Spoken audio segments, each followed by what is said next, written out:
Hi guys. You must be wondering where I was इतने time से कोई video नहीं डाली, पुराने व्लॉग्स भी एडिट नहीं करे। इसका मेजर रीज़न है ये कि I lost 3 lives in my family to COVID in April. My father, Baba and my Tauji. So they are no more. ये सब हुआ अप्रैल में। So it all started in April 2 से 6 अप्रैल के बीच में हम ट्रिप पे गए थे पोर्ट ब्लेयर। वहीं हमें पता चला कि बाबा एंड ताऊजी को कोविड है, they have been tested positive. फिर जब हम वापस आए तो हमें पता चला कि बाकी पूरे घर को कोविड है, इंक्लूडिंग माई ताई जी, माई ब्रदर एंड माई भाभी। उन सबको कोविड हो गया था and they were having symptoms like fever and cough. But initially तबीयत इतनी ख़राब नहीं थी किसी की भी, एंड केयर करने वाला कोई नहीं था। तो दैट्स वाई हमें लगा कि एडमिट करना ही बेटर है हॉस्पिटल में। तो हमने सबसे पहले ताऊजी को एडमिट करा एंड देन बाबा को एंड फिर ताऊजी एंड फिर मेरा कज़न ब्रदर। तो इनिशियली 4 लोग हमारी फैमिली के एडमिट हुए एंड उनका ट्रीटमेंट स्टार्ट हो गया कोविड का। But on the night of 11th अप्रैल पापा को कॉल आया कि बाबा को ऑपरेट नहीं कर रहे हैं, ऑक्सीजन नहीं लगा रहे हैं एंड उनकी condition is not good. And उस वक्त ही ये हॉस्पिटल्स की बेड्स की शॉर्टेज स्टार्ट हो गई थी। कई हॉस्पिटल्स मिलना मुश्किल था, बहुत मुश्किल से इन 4 को हॉस्पिटल मिला था। तो हमने एक हॉस्पिटल में जहाँ बाबू को एडमिट किया था उसमें आईसीयू बेड्स नहीं थे एंड इनिशियली हमने डॉक्टर को कंसल्ट किया था तो उन्होंने बोला था कि इनको आईसीयू बेड की रिक्वायरमेंट अभी नहीं है। बट देन फिर 12 तारीख को सुबह 4 बजे कॉल आता हॉस्पिटल से कि he is very critical and you should come immediately. पापा को फ़ोन आया था तो पापा जाते हैं एंड रास्ते में फिर फ़ोन आ जाता है कि he is no more, my बाबा he is no more and उनकी डेथ हो चुकी है। तो we all were devastated by his death. And इसी दौरान मेरे 3 मेंबर्स फैमिली के ऑलरेडी एडमिटेड थे एंड बाकी हम सब बहुत शॉक थे कि क्योंकि वो काफ़ी मतलब उनकी इतनी मेजर प्रॉब्लम नहीं हुई थी, उनका सैचुरेशन उस वक्त डाउन नहीं था जब उन्हें एडमिट किया था हॉस्पिटल में। He was well and fine. वो खुद स्टेयर्स से उतर के अपने एम्बुलेंस से बैठे थे एंड लग रहा था कि जैसे लास्ट टाइम भी वो एडमिट हुए थे एंड लग रहा था कि लास्ट टाइम भी जैसे वो वापस रिकवर होके घर आ जाएंगे। बट इस बार ऐसा नहीं हुआ एंड बहुत दुख हुआ हमें। He was 91 years old and फिर उसके बाद जब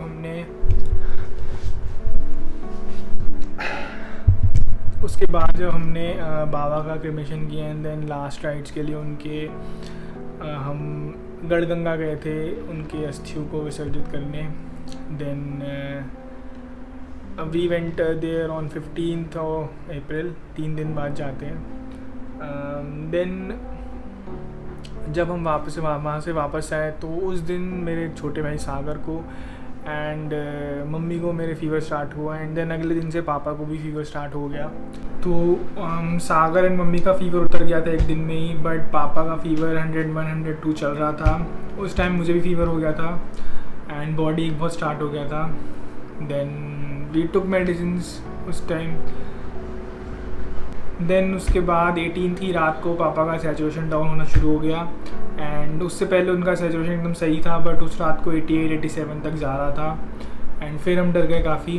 तो हमने पापा को स्टीम दी एंड उनको प्रोनिंग एक्सरसाइज कराई जिससे थोड़ी ऑक्सीजन सही हो, बट उस टाइम कुछ काम नहीं आया। फिर हमने कहा सुबह देखते हैं। फिर जब हम सुबह उठे तो उनकी ऑक्सीजन और कम हो गई, रीचेस टू 80 एंड 75। देन हमने अपने फैमिली डॉक्टर को कंसल्ट करा तो उन्होंने कहा उनको इमीडिएट हॉस्पिटलाइजेशन की ज़रूरत है एंड बट सबसे पहले उन्हें नेबुलाइज करो। Then we started giving him nebuliser and but उनको फील नहीं हो रहा था कि उनकी ऑक्सीजन कम हो रही है। इट वॉज हैप्पी हाइपोक्सिया जो टर्म यहाँ इसका है कि आपको फील नहीं होता कि आपकी ऑक्सीजन कम हो रही है, लेकिन एक्चुअल में आपका सैचुरेशन बहुत डाउन जा रहा होता है। तो देन हमने हॉस्पिटल सर्च करने स्टार्ट किए एंड उस टाइम बहुत केओस था। वो जो वीक था बेसिकली मेरे हिसाब से 19 अप्रैल टू 25 अप्रैल सबसे ज़्यादा ख़तरनाक एंड डेवास्टेटिंग वीक वही था मेरे हिसाब से एंड मेरी लाइफ का पर्सनली। तो उस वक्त हम सुबह से निकल गए, हमने हॉस्पिटल देखा, हम कहीं नहीं मिल रहा। हमने यहाँ दिल्ली में हॉस्पिटल देखे, हमें कोई हॉस्पिटल नहीं मिल रहा था उस टाइम, कहीं बेड्स नहीं थे। एंड देन उनकी ऑक्सीजन सैचुरेशन कम हो रहा था, तो we got a cylinder and उससे उनको किया कि उनको ऑक्सीजन सपोर्ट दिया कि उनको थोड़ी ऑक्सीजन सही हो। बट इन्फेक्शन ज़्यादा था तो उससे कुछ फ़र्क नहीं पड़ रहा था ऑक्सीजन देने से। तो we badly needed hospital at that time. And फिर रात को हमें 11 या 11:30 बजे ग्रेटर नोएडा में जाके एक हॉस्पिटल मिला, तो वहाँ पापा को हमने सक्सेसफुली एडमिट कर दिया। एंड फिर हमें लगा कि ठीक हो जाएगा, अब हॉस्पिटल मिल चुका है तो अब वो ठीक हो जाएंगे। बट जो 19 अप्रैल का दिन था वो मतलब आई पर्सनली फील मेरी लाइफ का सबसे बुरा दिन था वो। मतलब हम बहुत हेल्पलेस थे, कहीं हॉस्पिटल्स नहीं थे, कहीं ऑक्सीजन नहीं थी, एक सिलेंडर मुश्किल से अरेंज हुआ था, वो भी ख़त्म हो गया था। तो we are feeling so helpless कि क्या करें। तो मैंने उससे बुरा दिन अपनी लाइफ में कभी नहीं देखा, और मैं भी दुआ करूँगा मैं क्या कोई भी उतना बुरा दिन कभी ना देखे।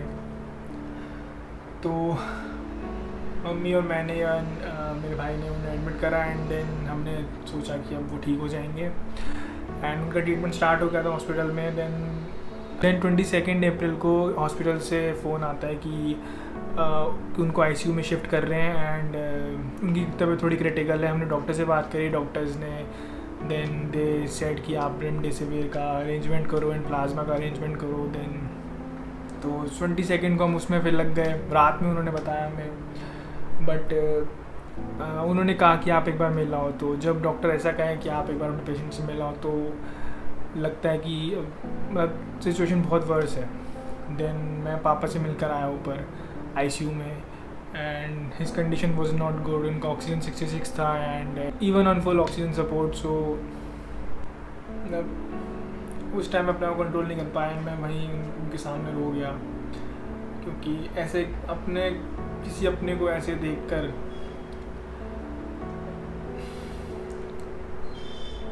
काफ़ी बुरा फील होता है। तो फिर उस टाइम ऑक्सीजन की शॉर्टेज भी बहुत हो गई थी, तो उस हॉस्पिटल में ऑक्सीजन शॉर्ट होनी शुरू हो गई एंड उन्होंने डॉक्टर ने कहा कि आप दूसरा हॉस्पिटल देखो। अब हम सोच रहे कि एक हॉस्पिटल इतनी मुश्किल से मैंने आप दूसरा हॉस्पिटल कहाँ से ढूंढेंगे। बट वहाँ पर ऑक्सीजन फिर आ गई थी, अरेंज हो गई थी एंड फिर हमें थोड़ी चैन की सांस मिली कि अब ये ऑक्सीजन की कमी नहीं है, तो इट्स गुड। बट देन रात के 8 या 8:30 बजे थे and I got a call from my cousin and he said that ताऊजी is no more and I started crying then and there.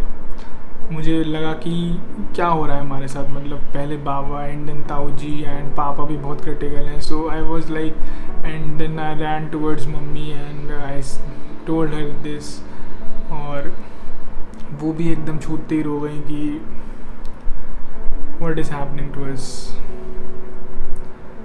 तो हम बहुत डर गए थे उस टाइम कि हमको लग रहा था कि अब पापा भी नहीं बचेंगे, बट हमने हिम्मत नहीं आ रही। हमने कहा कि will fight and will take him back home, our home. But then 23 April सुबह 4 बजे we got a call from hospital and they said कि he is very serious and please come ASAP to the hospital. And then we are on the way to the hospital and वहाँ से फिर phone आता है कि he is no more, his ECG is flat and we tried to save him but we can't. And that was the moment कि अब लगा कि लाइफ रुक गई है। मैं उस वक्त ड्राइव कर रहा था एंड लगा कि एकदम झटका लगा कि ये क्या हुआ।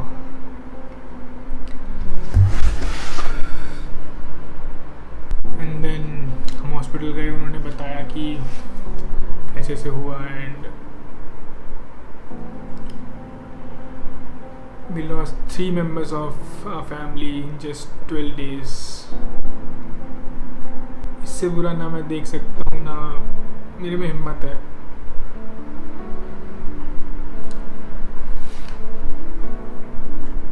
फिर हमने पापा क्रिमेशन किया एंड उस टाइम तो इवन क्रिमेशन के लिए कहीं जगह नहीं मिल रही थी। उस दूसरी दिन ताऊ जी का क्रिमेशन भी था एंड वी वांटेड कि दोनों का साथ में क्रिमेशन हो because they were so close to each other and they loved each other so much, but कहीं जगह नहीं मिल रही थी उसकी भी। और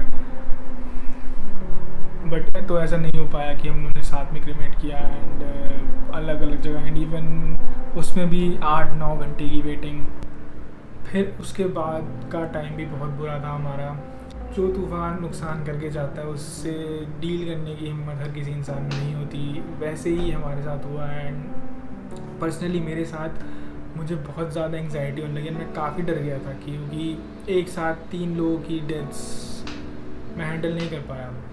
एंड तो मुझको बहुत एंग्जाइटी होने लगी and I started feeling nervous each and every time, anxious होने लगा बहुत ज़्यादा। एंड मेरी हार्ट बीट 150 हो गई थी एक टाइम पे एंड आई वाज लाइक कि मम्मी घबरा गई उसको देख के कि she wasn't ready to deal with another thing. So मैंने फिर डॉक्टर को दिखाया एंड फिर मेरी भी मेडिकेशन स्टार्ट हुई एंग्जाइटी वगैरह की। एंड देन धीरे धीरे टाइम लगा बट फिर एंग्जाइटी कम हो गई। तो I started counselling to and मैंने मम्मी को भी काउंसलिंग स्टार्ट कराई। तो जो वो 2 महीने थे अप्रैल एंड मई के, देवर मतलब बहुत बुरे थे। मतलब कोई बयान नहीं कर सकता कि उस वक्त कोई क्या फील कर रहा होगा। इवन सिर्फ मैं नहीं, कितनों ने अपने अपनों को खोया है। तो I know their pain, I know कि कैसा लगता है किसी अपने को खो देना। And I was personally very close to my father. He was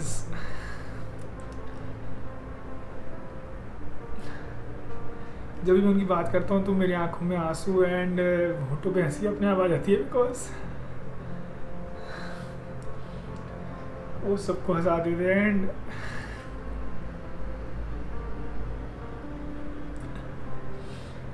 उन्होंने अपनी लाइफ में कोई रिग्रेट नहीं रखा। ही स्पेंट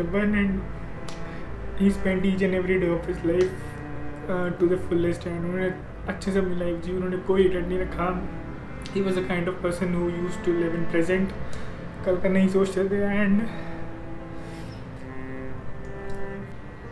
इससे मेरे को भी एक लाइफ लेसन मिला है कि आगे 5 साल, आगे 10 साल प्लानिंग करने से कोई फ़ायदा नहीं है। जो आज है, जो तुम्हारे पास आज है, जो तुम आज चाहते हो करना वो करो। एंड यू नेवर नो कल होना हो। And this is damn true. We all miss him and we miss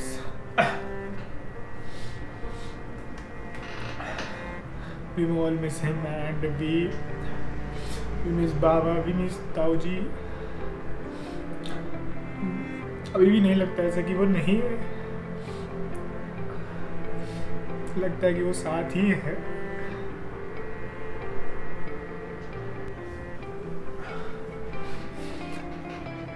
We have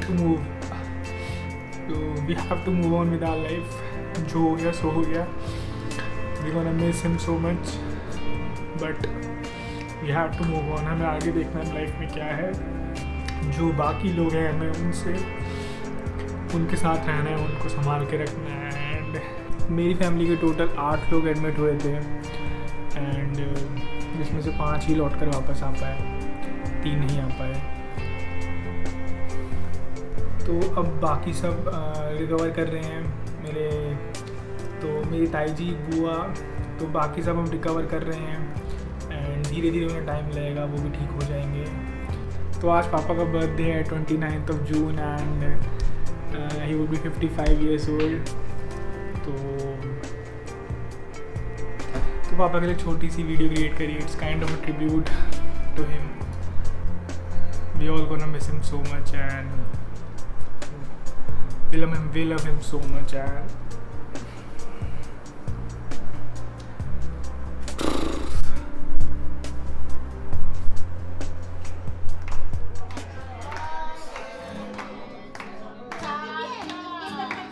happy birthday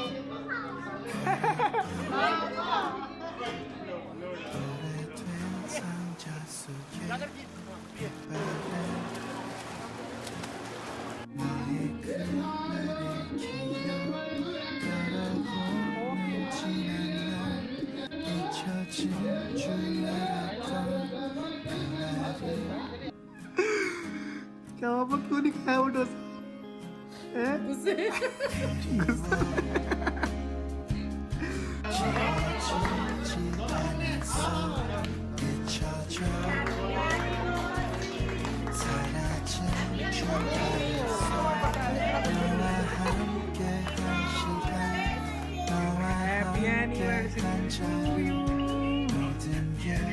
बुझाते हैं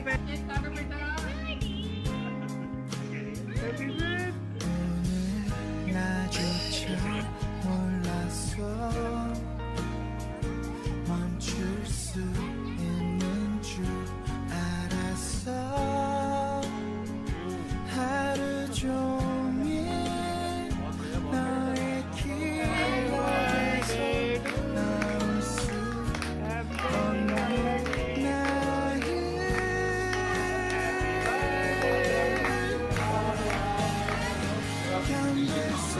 हाँ मतलब सिंह हिंदू 지능처럼 한 걸음 듣기도 힘들어 पैर 쉼없이 달려